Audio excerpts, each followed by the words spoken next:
Meus amigos, minhas amigas, saiu a informação atualizada a respeito de Giannis Talisca. E não é sobre vinda, é sobre renovação. Com o Fenerbahçe, o que certamente esgota a paciência de parte expressiva da torcida do Bahia com relação a essa temática, sobretudo a respeito dos traumas dos últimos anos, né? A situação lá de Daniel Alves, sobre dizer que iria voltar e acabar vindo para São Paulo.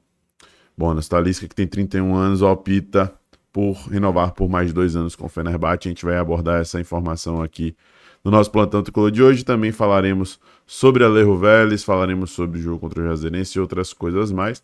Só que antes eu quero te lembrar que tem superodd especial para esse jogo contra o Juazeirense, tá? Superodd 3 para o Bahia poder marcar em ambos os tempos. Se o Bahia marcar no primeiro tempo, marcar no segundo tempo, você já ganha essa superodd 3, tá? Limite de aposta de R$ 50. É uma superodd bem interessante, com muito valor para um jogo como esse contra a equipe da Juazeirense. O link vai estar no comentário fixado, é só clicar que você vai ser redirecionado para lá. Aposte com cuidado, com responsabilidade e, evidentemente, só se for maior de 18 anos. Essa é a BetSul, sua bet de norte a sul. Vamos começar o nosso vídeo de hoje falando sobre o filho de Everaldo. Você sabia que o moleque joga muito futsal? É, meu amigo, geração 2019, Matheus, chamado de Everaldinho pela própria família, fez 9 gols vestindo a camisa do Arouca em cima do Vasco, num triunfo de 11-1 do Arouca contra o Vasco lá no Rio de Janeiro, cara. E o moleque festejou muito essa vinda de Everaldo pro Bahia. Será que o Bahia já tá observando de perto o menino? Vamos ver aí o vídeo que a gente fez em collab com a Casa TV falando sobre esse assunto. Imagina meter 9 gols no Vasco em uma única partida. Sabe quem fez isso? Mateu, geração 2019, mais conhecido como Everaldinho. Filho de Everaldo, novo contratado do Esporte Clube Bahia e que teve seu vídeo ao lado do seu irmão viralizado, comemorando o retorno de Everaldo, seu pai, para o Esquadrão de Aço. E olha só, sabe qual é o próximo jogo do Bahia no Campeonato Brasileiro da Série A? Contra o Vasco. Mas deixa eu contextualizar enquanto você vê aí os gols, os vários gols feitos por Everaldinho. Ele estava jogando na equipe do Arouca, no futsal do Rio de Janeiro. Esse jogo o Arouca ganhou o Vasco por 11-1, placar dilatado, até comum no futsal. Mas chama a atenção como o Matheus destoa diante dos adversários e até dos próprios companheiros, não só em questão de estatura, mas na definição das jogadas, nos dribles. Moleque muito promissor. E Everaldo, em uma entrevista, ainda na sua primeira passagem pelo Bahia, falou que tinha um sonho de ver os seus filhos vestindo a camisa do Esquadrão de Aço. Falou, inclusive, que deseja morar em Salvador depois de terminar a sua carreira. Everaldo, que hoje tem 34 anos de idade. Será que nesse retorno para Salvador os filhos de Everaldo jogarão na base do Bahia? O Bahia tem investido pesado em divisão de base e o reflexo tem sido o artilheiro do Bahia no ano Cedel, um moleque de apenas 17 anos. Vale a pena observar a situação, no mínimo, curiosa, inusitada. 9 gols marcados por Matheus contra o Vasco. Que loucura, cara. Imagina meter 9 gols no Vasco em uma única partida. Sabe quem fez isso? Pois é, talentoso o menino, tá? Você vai vendo os lances ali enquanto a gente aborda o tema. E são gols de quem conhece, né? De quem tá, inclusive, acima ali da sua categoria, mostrando desenvoltura além da sua idade, né? Muito bacana. Tomara que se desenvolva cada vez mais. E o próprio Everaldo já tinha falado, como eu destaquei no vídeo, que tem um sonho de ver seus filhos, Matheus e Pietro, jogando no Bahia, mas no futuro, e ele tendo a oportunidade de acompanhar, já que ele pensa em, quando se aposentar, ficar por Salvador. Enfim, vamos ver aí como é que vai ser. Outro destaque do nosso plantão tricolor de hoje, gente, Alejo Vélez, que vai vir para o Bahia em julho, atleta que hoje pertence ao Tottenham e está emprestado ao Rosário Central. O Bahia chegou a um acordo por 9 milhões de euros pela contratação do jogador, quase, né, avança em uma negociação com o Flamengo, cara. Vale destacar isso aí, o Flamengo que busca um centroavante ali, né, tem Pedro, mas busca outra alternativa para a posição. Segundo o Bruno Lemos, que cobre de perto a equipe do Flamengo, a setorista do Flamengo, na época, né, ele falou, sobre o atacante Alejo Vélez, o Flamengo fez uma consulta ao atacante Alejo, que pertence ao Tottenham. O jogador é muito bem avaliado pelo departamento de scout do rubro-negro. Chama atenção, é um time que nos últimos anos está brigando sempre no topo por Libertadores, Brasileiro, Copa do Brasil, sempre ganhando títulos relevantes, que tem um nível de investimento altíssimo e que tem uma equipe de scout certamente muito qualificada, meio que validando o nível de jogo de Alejo Vélez. É mais uma comprovação de que o Bahia dá um passo importante em busca de um reforço de alto nível, né? Alejo só vai chegar em julho, mas já está aí com a situação toda definida com o Bahia, contrato, período, né, até 2030, valor de salário, dentre outros detalhes, bônus, né? Já está tudo muito bem alinhado, então não tem jeito, o atleta vem para o Esquadrão em julho. Sabe quem não vem para o Esquadrão em julho? Pelo menos em julho deste ano?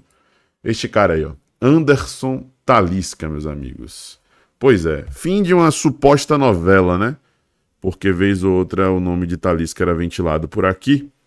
Ele mesmo concedeu entrevista ao Jogo Aberto falando sobre essa situação, sobre conversas com Cadu Santoro e tudo mais. O torcedor criou uma expectativa, mas essa expectativa, que já estava sendo aos poucos ali esfriada, agora foi de uma vez por todas, né?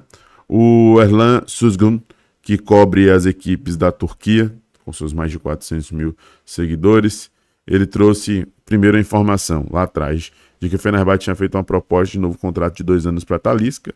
Talisca, apesar das propostas vindas do Brasil e da Arábia, transmitiu que deseja continuar no Fenerbahçe, e do lado do jogador pediu um leve aumento na proposta. Na próxima semana as partes voltarão a se reunir. Aí voltaram a se reunir, tá? Nessa nova reunião aí, as coisas avançaram, né? Ele destacou que o Fenerbahçe aumentou sua primeira oferta por Talisca, chegou a um acordo com o jogador brasileiro em relação ao novo contrato, mas não estava ainda, né, definido completamente. E aí, agora, faz pouquíssimo tempo que saiu essa atualização, o Fenerbahçe anunciou a renovação de contrato com o Anderson Talisca, tá? Então, Talisca chega junto, aí renova com a equipe do Fenerbahçe por 2 anos. Esse anúncio já foi feito nas redes sociais do Fenerbahçe, tá? E é oficial, né? 2 anos a mais de contrato de Anderson Talisca, que hoje tem ao seu lado ali um plantel qualificado. Recentemente o Fenerbahçe renovou com o Kanté, contratou Kanté na realidade, tem contratado outros bons jogadores, e aí Talisca vai ficar por lá para jogar Campeonato Turco, para poder jogar Europa League. Cara, o que é que eu posso falar para vocês? Como torcedor acima de qualquer coisa, né?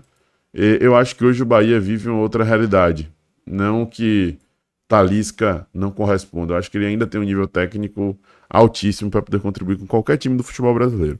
E eu trazer essa opinião não tem nada a ver com a situação da negociação em si, né? Dos interesses paralelos. E eu também acho que ele ainda tem idade, e ele entende isso, para poder continuar rendendo em alto nível na Europa e continuar ganhando o contrato que ele tem, de ganhar milhões, né? 3, 4, 5, sei lá quantos milhões. Então ele não vai, ele tá tranquilo dentro dessa realidade, tá se desenvolvendo por lá, não vai abdicar disso. Eu entendo que quando o jogador ele acaba se manifestando e tudo mais, gera uma expectativa que às vezes é desnecessária. Esse para mim é o grande ponto de toda a questão. Mas como eu disse, voltando ao ponto inicial, o Bahia hoje vive uma outra realidade. O Bahia busca a contratação de jogadores mais jovens que possam se desenvolver aqui. Muitos dos jogadores que chegaram ao Bahia não chegaram no nível que tem hoje. Sanabria, Pulga, Juba, Jean Lucas, indo para a seleção brasileira. Existe uma perspectiva positiva com relação a isso para Roman Gomes, por exemplo. Tem os moleques da base. Então, hoje, o departamento de scout se preocupa em trazer o atleta que está praticamente pronto, mas que ainda tem muito para poder evoluir. E faz um investimento que às vezes é mais equilibrado, mais justo, e com isso consegue ali atingir um nível de performance interessante, elevado. Talisca seria um salto a mais? Seria. E para poder alcançar esse salto a mais, o Bahia teria que pagar muito? Teria. Então, assim, eu acho que a gente consegue caminhar sem Talisca, sem precisar ficar com essa agonia, com essa loucura, com esse desespero para poder trazer Talisca. E eu, novamente, entendo que ele se manifestar ao longo desse período, dando a entender que vai voltar, acaba gerando, de certa maneira, um desgaste que é desnecessário. Reitero isso, já falei 2 vezes, se puder, falou outras vezes, né? Então, vida que segue, cara. Talisca vai seguir seu rumo lá, a gente segue nosso rumo aqui, cada um feliz dentro da sua realidade. E aí, se daqui a 2 anos ele não estiver mais rendendo no nível que está hoje, o que é possível e até o que é provável, não vai ter mais espaço para Talisca no Bahia. E a vida vai seguir também da mesma forma, sabe? Então acho que a gente tem que ter maturidade para poder analisar esse cenário de maneira geral. E eu acho que esse é o resumo mais pertinente para o caso. Bom, amigos, outro destaque do nosso plantão tricolor de hoje é sobre esse jogo contra a Juazeirense, né? Lembrando que tem Super Odd na Betsul. Espera de 3 para o Bahia marcar em ambos os tempos. Nosso querido Breno Mendes destacou aí, ó. O Bahia deve mandar a garotada em campo contra a Juazeirense, time classificado em primeiro lugar garantido. Não tem por que arriscar jogadores no time principal no gramado do Adalto Moraes, faltando faltando apenas 10 dias para o jogo da Libertadores. Pois é, reestreia de Everaldo possível. Eu botaria toda a molecada. Eu até evitaria utilizar caras como Rodrigo Nestor, utilizar jogadores como o Eric, por exemplo, que são caras muito úteis ali, reservas imediatas. Não que a molecada não seja, né? Inclusive, Del tem perspectiva de ser cada vez mais utilizado e tal. Cauê Furquim da mesma maneira. Mas assim, a molecada, né, tem um processo de recuperação mais rápido. Eles estão ali hoje como terceira opção, correndo por fora.